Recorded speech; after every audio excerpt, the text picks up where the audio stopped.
Guidance is internal. Ignition sequence starts. 5, 4, 3, 2, 1, 0. All engine running. Liftoff. We have a liftoff.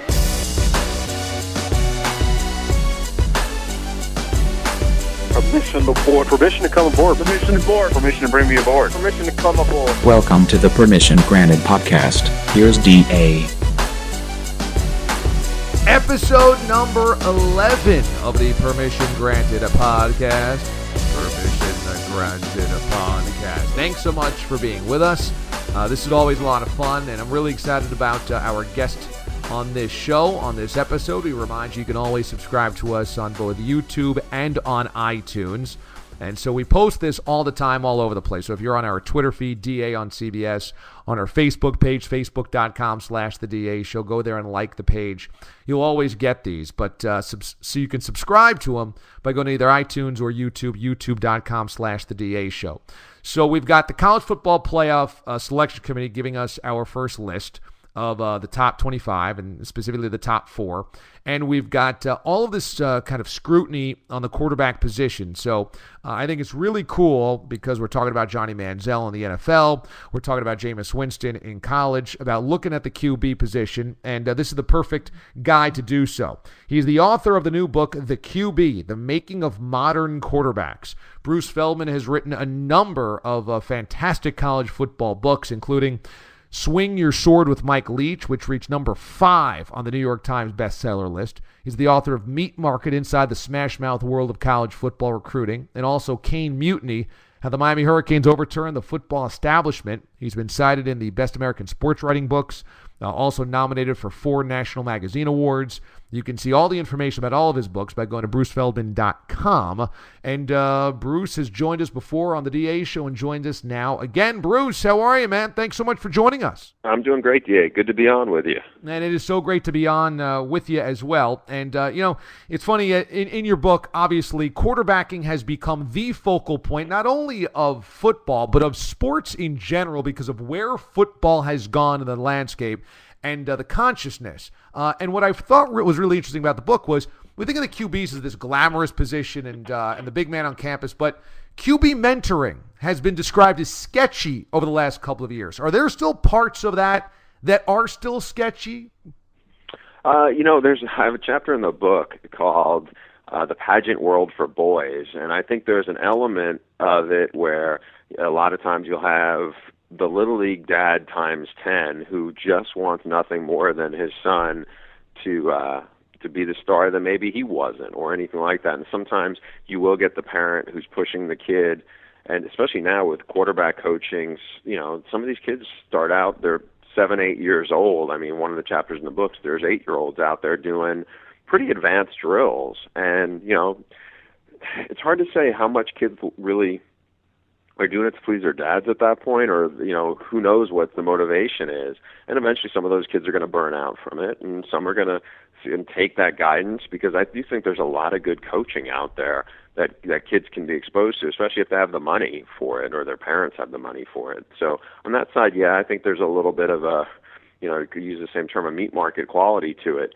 But, it's definitely helped a lot of kids go from, because quarterback more than any other position in football, I think it has really developed on preparation and technique. I mean, if you're a great athlete, you can be a defensive end. If you're a freaky athlete, you can, pick up stuff as you go along. If you're a cornerback, if you're a receiver, I mean, we've seen it with basketball players who, make the transition pretty quickly if they're a great enough athlete. You don't see that with quarterbacks, and so that's why a lot of times you'll see guys who started out, either their dads were former quarterbacks or their dads were high school coaches, and so they have such an advantage. And that's one of the things that all these private quarterback coaches seem like they're trying to combat, is give those kids a chance.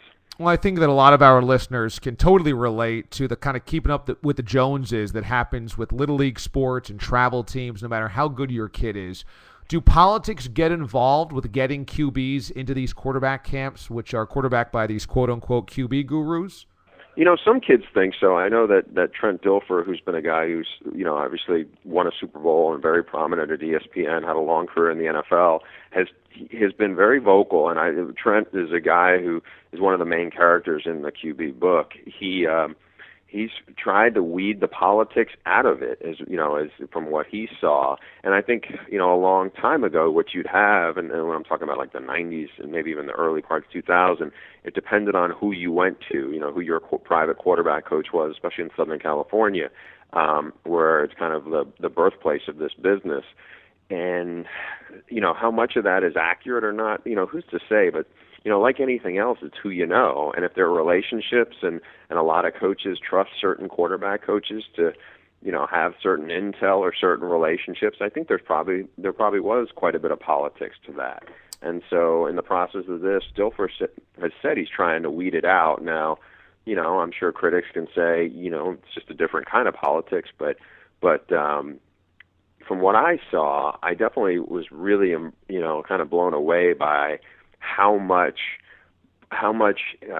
preparation and thought has gone on into this process. I mean, when I was telling some buddies of mine who were not, necessarily football media, they were more business people, it really resonated with them that some of this stuff and the way people are trying to train and develop quarterbacks is almost like, you'd see it in the business world, and there's a lot of carryover to some of those things.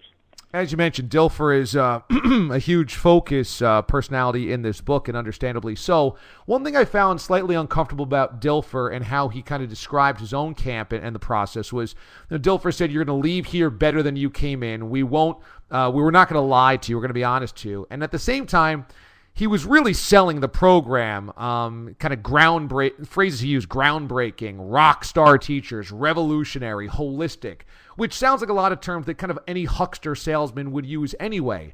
So can even Dilfer be really considered above the fray when it comes to kind of the salesmanship that goes into all this?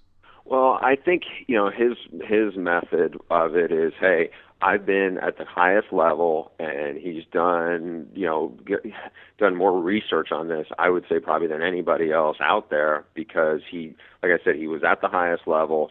He studied it where some guys who were there just, haven't been so consumed by it. I mean, this is a guy who, by his own admission, is haunted by his own failures as a quarterback, and his personality is such that he's just kind of got such a case of type A personality that this is his passion for it. And to his family's credit, they have supported him in this, kind of pursuit, as it were. How it translates, I think for a lot of people, it's really intense, and it's not for everybody. I do think he has surrounded himself, and I've realized this midway through the book as I've got further along, some of the people around him in his Elite 11 team, I think, are very good components for him. Yogi Roth, who was a former Pete Carroll assistant, is a very mindful, thoughtful guy who I think is more patient than Trent's nature is.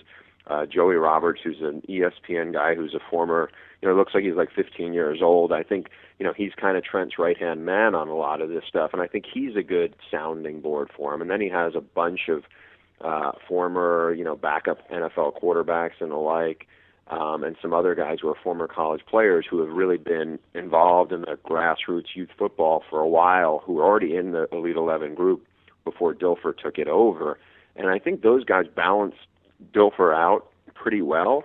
But what you come away taking at the end of the book is that Dilfer himself realizes that, are we doing this better this year than we did last year? And I think on some ways he realizes, yes, we definitely are. In other ways, I think he still kind of, maybe wonders, am I overthinking this? Are we doing too much? And I think that's an interesting dynamic as you see it in the book unfold. I mean, really the core of the book is there are three main characters who you see this through the eyes of. It's Dilfer, George Whitfield, who's the private quarterback coach who works with almost every big-time college quarterback out there now, and Johnny Manziel, who's kind of going through it. And there's other, secondary characters, but I think it's this group that you get a real sense of what this kind of subculture of the football world is really like. So the anecdotes about Manziel are fascinating, especially because of where we stand with Manziel's career right now. It could go anywhere. We have no idea. He could become a Pro Bowler, Hall of Famer. He could completely flame out. He might never get on the football field the way that Brian Hoyer has played recently. But one anecdote that really caught my eye was that his mom and his dad wanted to get JFF dad and JFF mom matching vanity license plates, obviously signifying a Johnny bleeping football and mom and dad. So how much did his parents wreck his grounding and perspective when it came to all of this? Because they got to be the people that don't let the celebrity go to his head, and they let it go to their heads pretty clearly. Yeah, and that's an example that was used in a ESPN magazine story, and in some of that, I'll be honest, there was some comments from his father in that story, and the writer was Wright Thompson, where he had told him, other people saw those quotes and were like, it was almost like his dad himself was making almost like, hey, my son's a complete loose cannon, be careful, kind of a cry for help in some of the quotes. And I do think that, what you look at, and I saw this with the relationship with the Texas A&M program as well as in the local community. There's a scene in the book which Johnny Manziel and Whitfield is training him at the next town over, the small high school, and it's off season, and Whitfield basically moved his quarterback camp there for the week. So he's trained a quarterback who's supposed to start at Syracuse and a kid who's supposed to start at Memphis and one other guy. And Johnny flakes on both of the day's workouts and then has kind of a tantrum. Slams his iPhone into the ground and and I remember sitting there next to Whitfield thinking, okay, this is the end of this relationship. And Whitfield was very empathetic, and the more I talked to Whitfield about it, he really kind of had a context, because that same, right before Johnny had the tantrum, Whitfield and I went to an Aggie bookstore and walked in, and everywhere you looked was number 2 stuff and Johnny Heisman, and his likeness was all over the place. And I kind of thought about that, but the more we talked about George, it was just like Johnny's whole world was people who, I don't know if I would call them enablers, because I don't think that's at the core, maybe that's what was happening, but I think there were people who just, I think everywhere Johnny turned, he saw himself commoditized, and I think that can screw somebody up. And I think you have a kid who's pretty smart. I don't want to call him a kid because he's 21, but just, how do you view that? What kind of perspective do you have? And how does that affect you? And I think, to defend his parents a little bit, they're getting pulled in a bunch of different directions from everyone around them too. So I think it's hard to sort out, and it's hard to, what is your reality on all this stuff? And I'm not sure there was no normal for them. There no normal that anyone else typically would have a great sense of.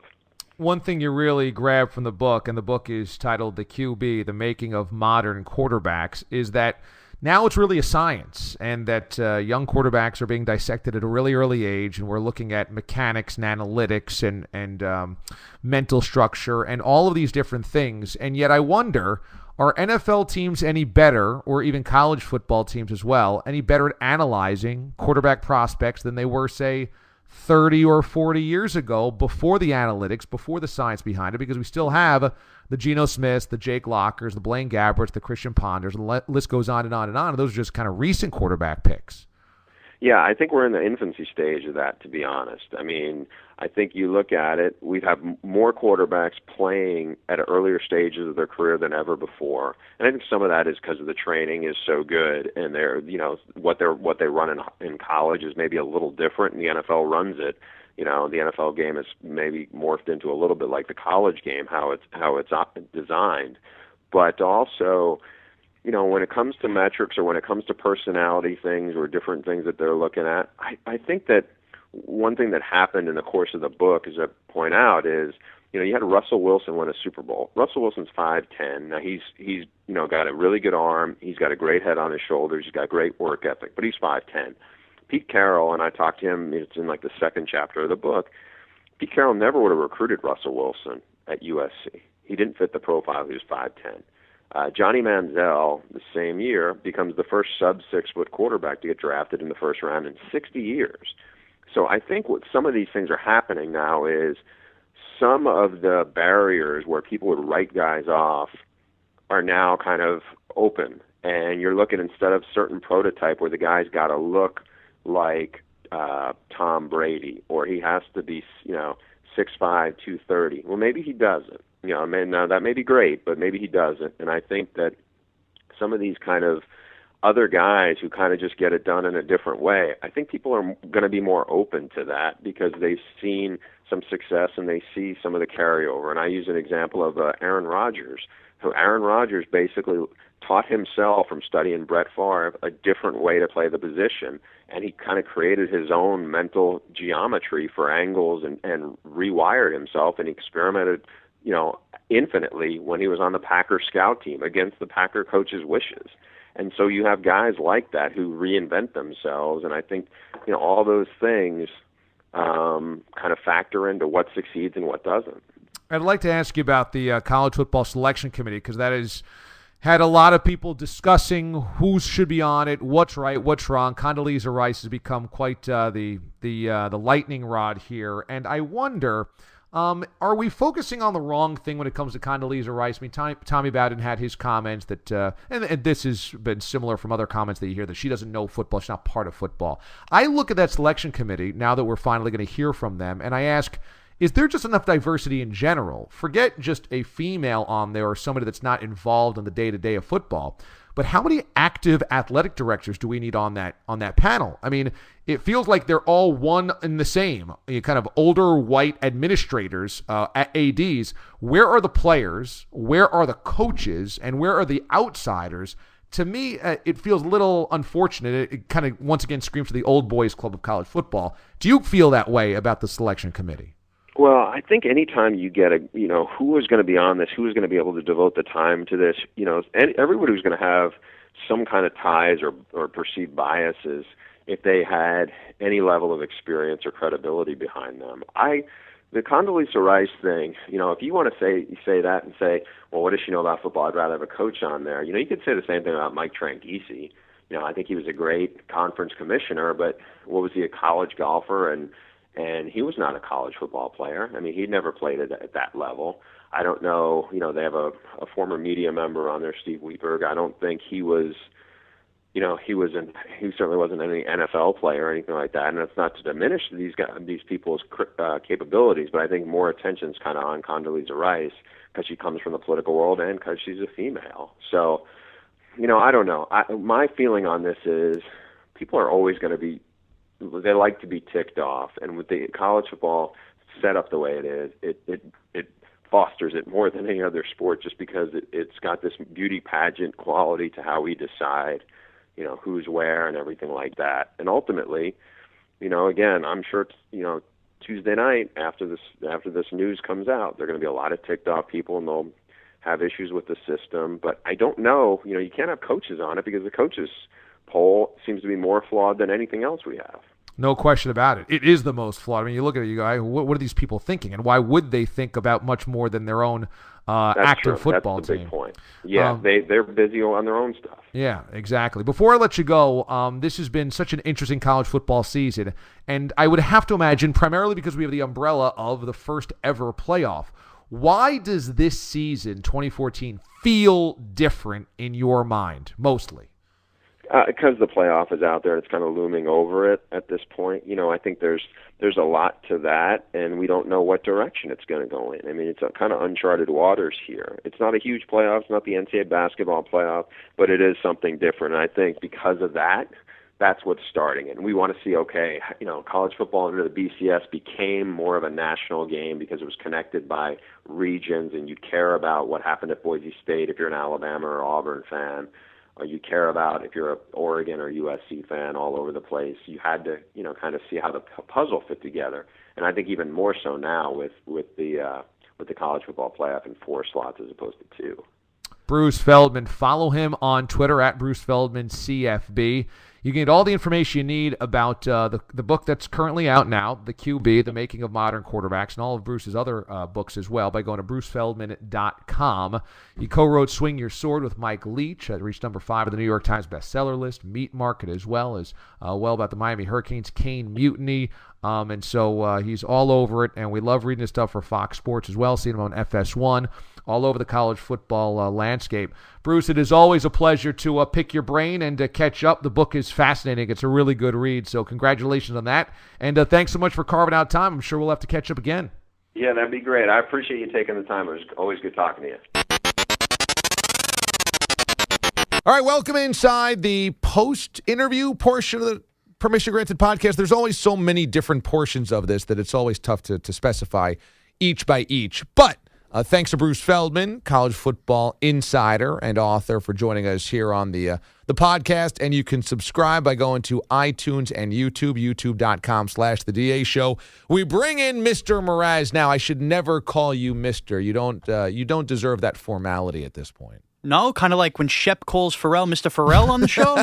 Mr. Mraz, we can't get that to stick. Man, I can't quite have the same career as you, Mr. Mraz. My career is nothing compared to you, DA. I would never eat that sandwich, Mr. Mraz. Never eat that, Mr. Mraz. The Thictator, Mr. Thictator. So Bruce Feldman is always insightful and always really cool to talk to. I think the Dilfer thing is so interesting because if you go through this book, and I had a chance to read a good bulk of it, Dilfer kind of comes off as the main component, like the quarterback guru that knows more than anybody else, which, okay, he does come off as very smart on ESPN and in interviews. At the same time, Trent Dilfer knows that his career kind of was not what it should have been in the NFL. Right, he's an absolute punchline. Anytime you hear a team with not a great quarterback and you think about their Super Bowl odds, the joke or the line after that is always, well, Trent Dilfer won a Super Bowl. And that's Trent Dilfer's kind of mocked basically in every sentence with any team that doesn't have a great quarterback that has Super Bowl aspirations. So to think that he's the lead guy on that network being the quarterback guru is almost comical. Well, he's kind of the quarterback guru because ESPN is such a platform and nobody else has kind of carved out that niche. When you hear him talk about QBs, do you roll your eyes or do you take him seriously? I roll my eyes. I absolutely roll my eyes. Well, I also remember, though, that he did beat my team in a Super Bowl, too, so that stings. Right. That's the punchline. But, yeah, you roll your eyes because you know, especially when you're talking about a network that has Steve Young there, you know, how many other ways they could go. I mean, Trent Dilfer, really? What has he proven? Well, his vocabulary and the way that he looks at the position, I kind of understand why you would buy in. I guess I just don't know if I should be buying in. You know, he sounds the part. He has all of these kind of interesting terms and vocabulary. The dimes. He's got this dime and that dime and this and that. So he sounds the part. But I don't know if I could ever really take him seriously. Not to say that you have to be great to analyze greatness or to know greatness, because then that would kind of disqualify us from even talking about sports. Or coaches, like Jason Garrett coaching the Cowboys was a career backup. Yeah, right. I mean, you don't have to be great to know the position. I just feel like Dilfer comes off as an insider, and that he kind of understands every last phase of it. When in reality, as Bruce said, even Dilfer's frustrated with how his career went. And so it's a little weird. And I also, I don't know, reading the book and then talking to Bruce, there's also a part of me that feels like it's a little slimy. Like Bruce mentioned that it was kind of like a pageant dad thing where there's these dads, these little league dads or sports dads that are kind of keeping up with the Joneses and want their sons to go to Trent Dilfer because it's the Elite 11 camp and he was invited and he's all of this. And that whole part just kind of seems slimy to me. You're right. You know, neither of us are in a position as being dads and stuff like that, but I see it. I saw it growing up. It was the same way the big deal with us on Long Island was Boomer Esiason ran a lot of these camps and stuff like that. And that was always a big deal, man. If you got invited to that thing, it was like every dad had to fight over and make sure that their son was acknowledged and brought there because they thought it was almost like waving magic pixie dust on them. Yeah. Yeah, I know. So there's that part of it, and then there's just how college football works anyway. How recruiting works and politicking that always seems works. Slimy anyway. The whole right, and so you add another layer of, well, I was invited to this camp, and my son went to this camp, and he worked with this quarterback guru, and that whole thing. Knowing that Dilfer's in the middle of that, I don't know. That was just kind of another layer of I'm like. I don't know if I'm glad that Bruce wrote the book and kind of went into this because it's really interesting. But I guess I'd never thought about it to that extent before I read it. Yeah, exactly. So basically, dads fighting over their kids learning to be a game manager is essentially what that's all about. Pageant dads hoping that their son one day throws to Brandon Stokely after Seahorn falls down. Exactly. Exactly. Also, let me ask, now that we're more than midway through the NFL season, has your opinion on Johnny Manziel changed? Because Feldman also talked about Johnny Manziel's career arc.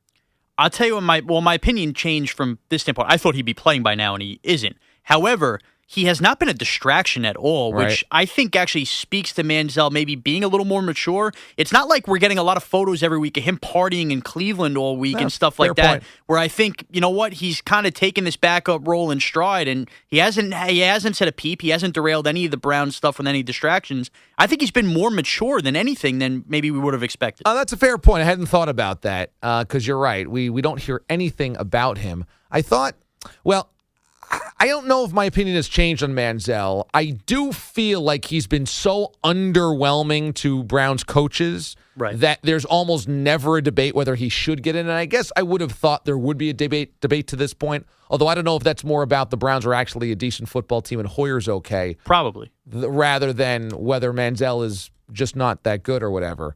But, yeah, I guess I feel like at this point, Russell Wilson has knocked down a lot of doors, another short quarterback, able to do it. And so that it's really not about that with Johnny Manziel. If he could play, if he can play, he will play. Exactly. And so that expectation, I think, as we move along and as we kind of get deeper and deeper into the careers of Russell Wilson and guys like that, it just kind of feels like if Manziel can't play, it will have nothing to do with the size. And how many times did we hear that going into the draft? Manziel can't play because he's too small. Manziel can't play, he's going to get splattered. Manziel can't play because he can't see over the line. All that, if Manziel can't play, it's not going to be because of the size of him. No, it's going to be just because he can't play. And I'll say this, thinking about Manziel coming out with that quarterback class, all the guys that are playing, it's not like anybody's really, taken it up by storm. Bortles is throwing pick sixes. Bridgewater's been okay. True. Mettenberger just got out there. Derek Carr hasn't been great. So, I don't think Manziel's necessarily behind the eight ball there, where I think we should lose total faith. If Johnny Manziel was the quarterback of the New York Jets, would Michael Vick be starting this weekend? No, absolutely not. I think they if Manziel was making the same mistakes Geno was going through, I think they keep trotting Manziel out there to learn from the mistakes. But it's year 2 of Geno, and that's why. Exactly. If it's a rookie, you let him make the mistakes. If you had Manziel or Geno Smith right now, you'd have to say I'd rather have Manziel, right? I'd rather take the unknown over the terribly known. So would it be fair to say that Geno Smith's quarterback stock is as low as any young quarterback in the league, essentially that he's kind of tossed away his career already? I would say, I think Geno's already hit Jamarcus Russell status. Already? Well, no, it can't be. Well, Russell was a first-round pick. No, number one pick, obviously. But I mean, as far as like when you knew Russell was done, I think you've gotten to that point with Geno Smith already. All right, coming up, Mraz and Brock are going to go after it right here on the Permission Granted podcast that they always do. That's the producer side B, as we have liked to term it around here. So once again, we remind you to subscribe to the Permission Granted podcast on both iTunes and also on YouTube, youtube.com/The DA Show. And here we go, Mraz and Brock right now. Welcome into Side B of the Permission Granted podcast, episode 11. Many thanks to Bruce Feldman, a college football analyst for Fox Sports, for joining, DA on the first half of the podcast. Great stuff as always. Bruce is one of the best college football writers there is. I'm a big fan of his. Mraz, I know you're a big fan of his as well. We both think that he's got to be top 5, top 3 in college football writing. Yeah, if you put up the power rankings, if you make a playoff, if you will, of college football writers, I think he's in the mix. How about that? The college football rankings came out this week.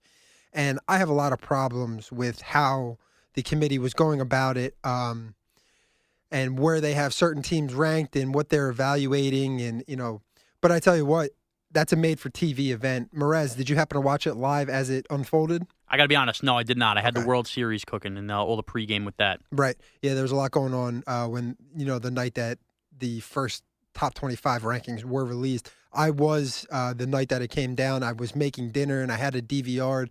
And I specifically stayed away from Twitter because I didn't want anything to be spoiled for me. I was treating it like it was, a live sporting event. Or Season finale of Boardwalk Empire? Exactly. Talk about a little bit of a letdown there. I thought it was pretty good. I still got to play catch up here. It's not bad. I mean, there's a lot of good stuff going on. The ending is kind of cool, the way that they end things out there. Maybe we can dive into that when you catch up in a couple months. But, I stayed away from it. I DVR'd it. And then as I was watching it, then I, went back to Twitter from the beginning of the last place that I was and started reading up and kind of catching up with what everyone was saying and how they were evaluating it. What's your takeaway from the top 4 rankings here? We got Mississippi State at 1, Florida State at 2, Auburn at 3, and Ole Miss at 4. To be honest, my takeaway is obviously the big deal is that you got 3 of the SEC teams in there. Mm-hmm. But as I'm sure we're going to talk about, these teams 3 SEC West teams. 3 SEC West teams. But as we talk about, these are the first rankings to come out. Right. And these teams are going to play each other here and pick each other off. So I don't have a crazy problem with it. Right. Like you have Ole Miss, Auburn. They're going to play the weekend. This weekend. It'll be the one thing I actually liked is a lot of times you would see in the BCS a loss earlier would be better than losing later. So so in a way, I almost expected Alabama to find their way into the top 4, but they still credited Ole Miss for beating Alabama instead of just paying attention to the last couple of weeks with what Alabama's done since that loss. Yeah, I mean, Alabama's looked so dominant the past couple of weeks, especially what they did to Tennessee, the weekend previous. And Ole Miss, we talk about, late losses, early losses, bad losses. Ole Miss losing the way that they did to LSU, the team that's 3-2 in the SEC West in the SEC, and they don't really kind of know their identity. I think that's going to end up hurting Ole Miss. But like you said, it's all going to play itself out. Anything else, other takeaways? I mean, what's kind of interesting as it would stand right now, which obviously things are going to change dramatically over the next couple of weeks as these teams start to pick each other off, especially in the SEC West. As it would stand right now, 1-4, 2-3. 1-4 would be a rematch of the Egg Bowl, which would come later in the month between Mississippi State and Ole Miss. And 2-3 would be a rematch of last year's national championship between Florida State and Auburn. I mean, those are pretty compelling matchups, and you couldn't argue with, if the last ranking system and this was what we were going to see in the Final Four, I couldn't complain about it. No, not at all. They'd be extremely exciting. And, when you take the top 10 as a whole, literally from 2 to 10 where Notre Dame's fallen, and offensive pass interference at the end makes the difference there between 8 spots, which is pretty crazy. One thing I will give the playoff committee credit on, and there are a couple things that I would do that on. The transparency. They had Jeff Long, the AD of Arkansas, who is one of the playoff committee members. He did some interviews after with ESPN, and then he did it with some of the media members that were there and everything. So I give them credit for that because you need transparency in this process, and you want to know what exactly are the criteria that they're evaluating. Are they good wins? Are they bad losses? Are they good losses? Strength of schedule is obviously a thing that they are taking very seriously and putting at the top of their priority list. So I give them a lot of credit for that, and I give them a lot of credit for putting Notre Dame at 10.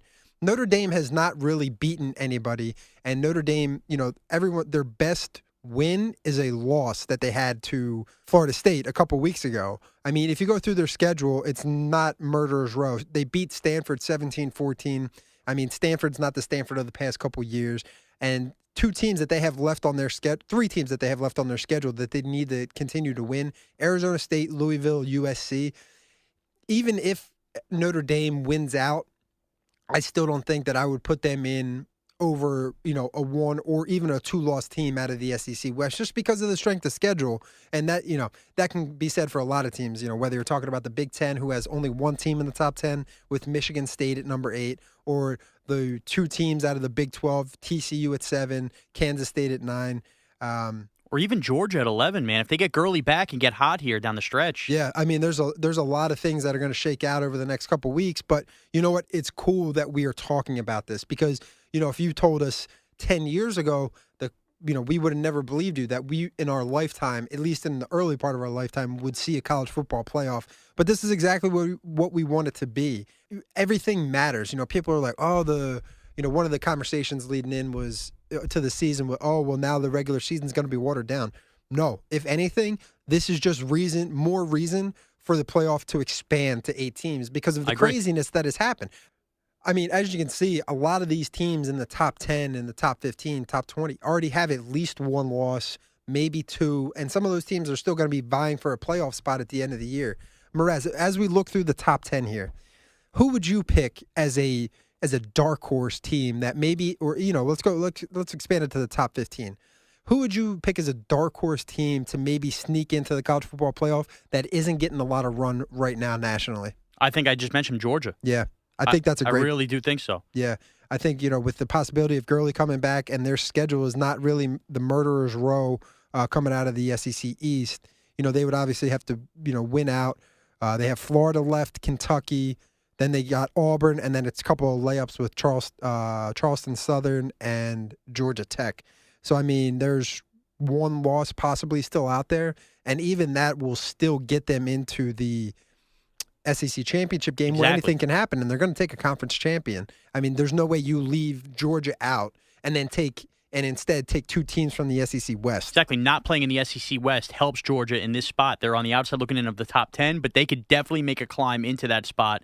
Outside of that, I mean, maybe Michigan State, but you know what? That Big Ten schedule is so watered down for them in a way. Yeah, that's who I would probably pick, Michigan State right now. Obviously, they have one major game left on their schedule with Ohio State, and that's coming up on November 8th. So that will, I think that game is interesting on how things will unfold from there, because we saw that the committee doesn't really respect the Big Ten. They have Michigan State in there, and I think they give them a lot of credit for not getting completely destroyed by Oregon. But outside of that, then you have Nebraska at 15, Ohio State at 16, and a lot coming into the year. Ohio State was one of the highly touted teams in the country, and they Final Four playoff. Braxton goes down. They kind of struggled over themselves. That loss to Virginia Tech kills them. So yeah, I think that if I had to pick one dark horse, I don't even know if you can call TCU a dark horse at this point. I mean, they just put up 82 points last weekend. They offense is humming. I mean, and that defense is something. I mean, yeah, they blew that lead to the 21-point lead to Baylor, but that kind of stuff happens.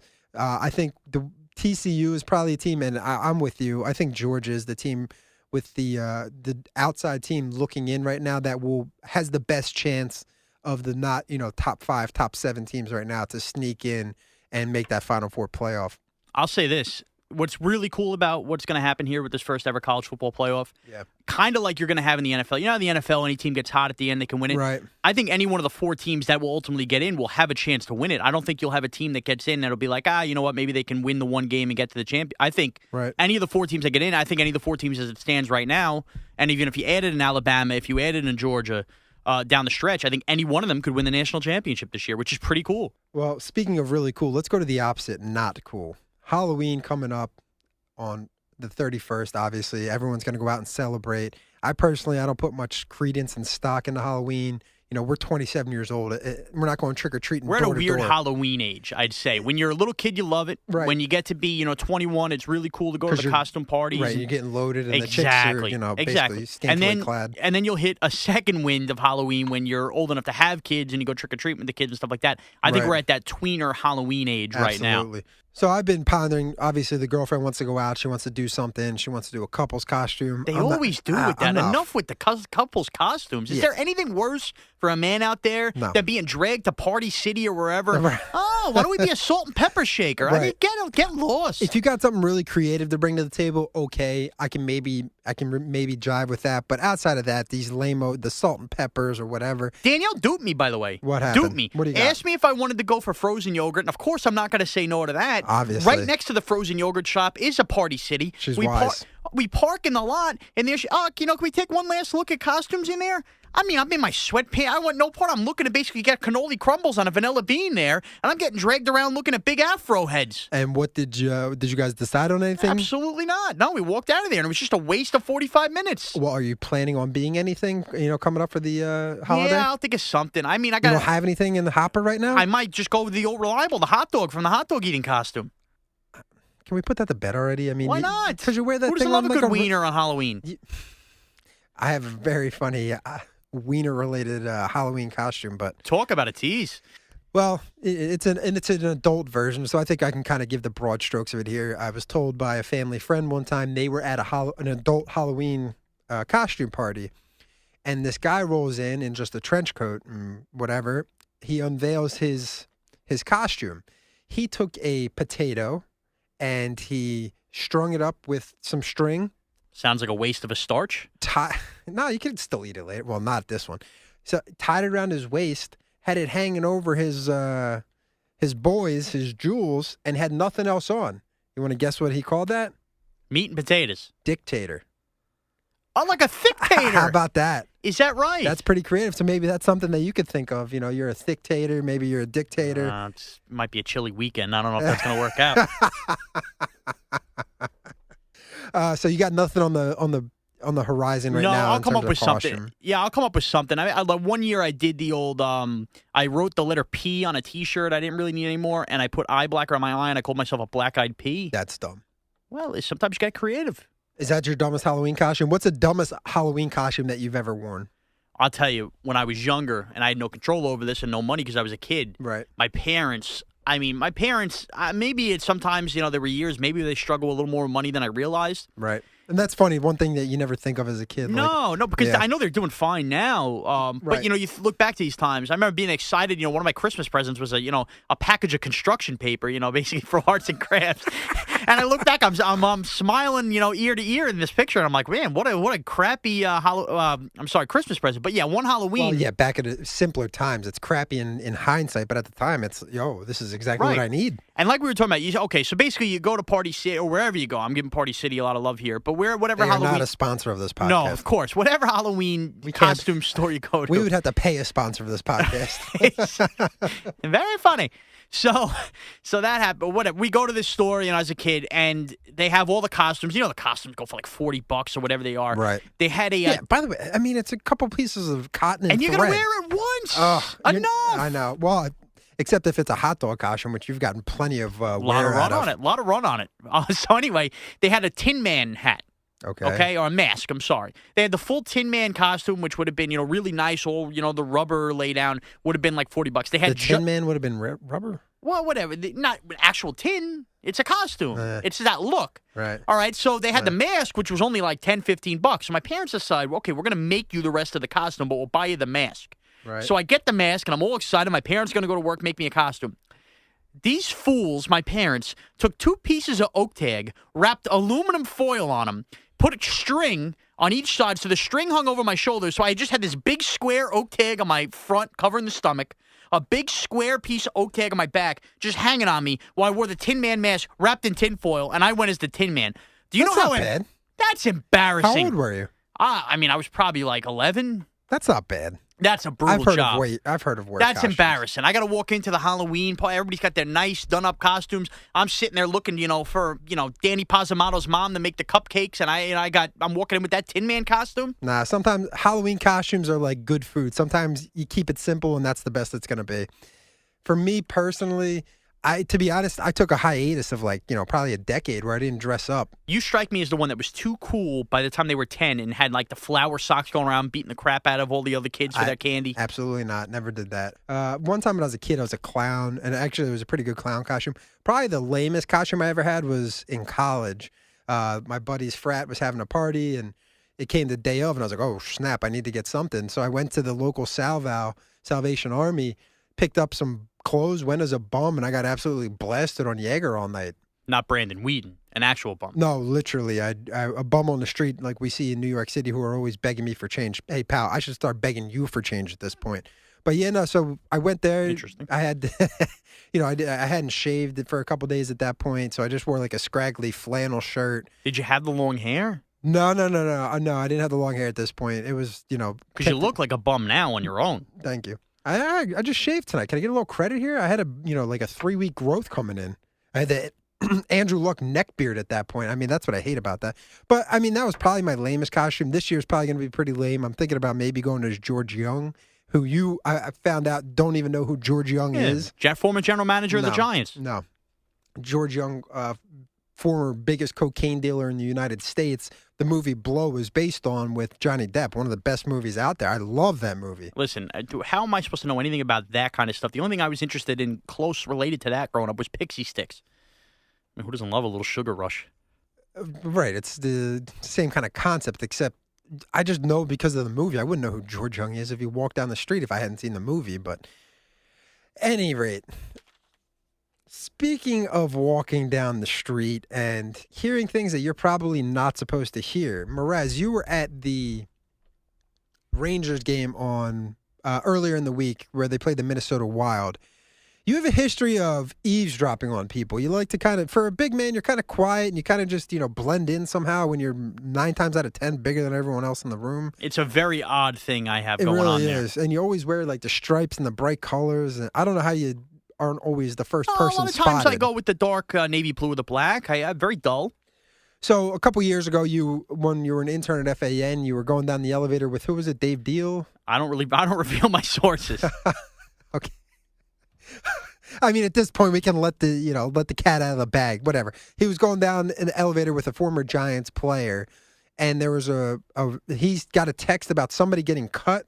No, it was somebody. It was actually Michael Clayton, former, Tampa Bay Buccaneer at the time, was a free agent. The Giants were in dire need of a wide receiver. Right. He came in, I guess, for a workout the day before. As I'm taking him to show him this way out in the elevator, he gets the text, and he's like, "Oh, that'll be good, whatever." I flat out asked him. I said, "Well, what happened here?" He goes, "Oh, we just signed Michael Clayton." Right away, as a young guy with about 99 Twitter followers. And what was your Twitter handle at this point? Uncle Shawnee. Uncle Shawnee. I was real professional as an intern. Creepy uncle. So I sent out a tweet that the Giants have just signed Michael Clayton. 10 minutes later, I think it was Shefter, Garofolo, all these guys went to the big tweets. dogs to it? They all would tweet it out, and then I guess through searches or whatever, they all found that I was the first to report it. Oh my! And a lot of them gave me the credit, for having no followers. I got a little Twitter bump that day. It was Uncle Shawnee, the intern from FAN, reporting the Giants breaking news. And let me guess, your profile picture on Twitter was probably you in like an Eli jersey, slugging a 40 after a Super Bowl victory. It very well might have been. What a disaster. So to bring it full circle, so you were there at the Rangers game earlier this week, and you were once again, in the bathroom, in the Pichadul, or in the elevator? Or? I'll lay it out for you. Okay. I went down. I caught the first elevator. After the first period, Chris Kreider, player of the Rangers, takes a bad boarding penalty, gets ejected. Right. On the first elevator down, I go down. I get myself a hot pretzel. The press Shocking. get these hot dogs and a hot pretzel. You were aware of the whole situation in Madison Square Garden. Absolutely. So I got the pretzel. I got out of Dodge. I got back on the first elevator back up, and it was just me and one, front office guy. Well, not a front office guy. I don't know how to explain him. A member of the NHL. Member of the NHL. Yeah. He's on the phone from there on out. I guess I can let you tell the rest.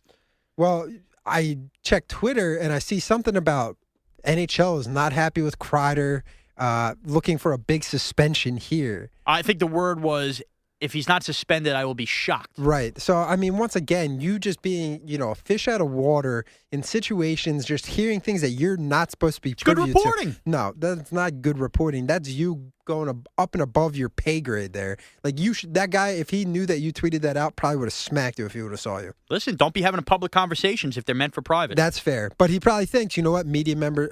It's a media member who's likely going to report that. He probably, to be fair, he had no idea who you were. You got recognized taking a leak earlier in that game by a random New Yorker because of the Jeter crying thing. Exactly. That guy didn't have the wherewithal to look down and see, Yeah, but Sean it's a Mraz. media-only elevator. He knows he's in the elevator media. That's a bad job by him. That's the ball's in his court there. That's his problem. No, I got to put that on you. That's something that you just can't even touch. Well, speaking of that night, though, Dallas Cowboys playing that Monday night, coming off the famous Kenny Brock rant in episode 10 of the podcast. And there they go, and they lose to Colt McCoy, third-string quarterback. Bing. Does the Kenny Brock bad juju now been passed on to Dallas after that rant you went off on them in the last podcast? Absolutely. I mean, we saw the way that they looked once Roma went down with a back injury and everything. Whedon actually came in and looked halfway decent, but the Cowboys' defense starting to get exposed. The house of cards is starting to wobble there at the frame and the foundation. I think that was exactly what I was looking for and what I was, in essence, calling for / maybe hoping for. So, yeah, I mean, I feel justified in what I did and what I said last week. I'm completely standing by it. I think that they will finish 9-7, 8-8, and Monday night losing at home to the third-string quarterback of the Washington Redskins named Colt McCoy, who hasn't started a game in like 2.5 years since he was in Cleveland. That's a game that you cannot lose. DeMarco Murray ran for over 150 yards in that game, mind you. So obviously things were working, but the Cowboys were the Cowboys. They got away from the running game in overtime. Their first possession after Washington kicked the field goal. DeMarco had like an 8-yard run. Then they went to 3 straight passes, and that was it. That is the Cowboys in a nutshell. They get too cute and I know you don't want to run Murray into the ground, but they get too cute. And you know what? To his credit, if we want to talk about what Washington did that helped, you gotta find a way to shut down Dez as much as possible. He's still gonna have his catches. Right. Bashad Breeland, the 4th-round pick out of Clemson, playing corner for Washington, was outstanding in coverage on Dez Bryant. Absolutely. And maybe Washington has a fine there. I mean, the Redskins, they miss on a lot of draft picks. If they got a really stud corner in the 4th round, who knows? Yeah, you got to look for bright spots in a season like this. All right, so that'll wrap things up here on Side B of the Permission Granted Podcast, episode 11. Make sure to subscribe to us on iTunes. Like the Facebook page, facebook.com/The DA Show. Check out the YouTube page, youtube.com/The DA Show. DA will post a YouTube video of this podcast once it's rendered down after about an hour and change of hard work out of him. And that'll be posted on there. Mraz and I will both tweet it out as once the podcast is up on iTunes, and then again when it's up on YouTube. To get at me on Twitter, at KBrockJR. To get at Mraz, at Sean Morash CBS. Enjoy the first weekend post-mortem of the college football playoff ranking from the committee. Let's hope for chaos going forward and see what happens in the NFL. Enjoy the weekend, and we'll talk to you next week.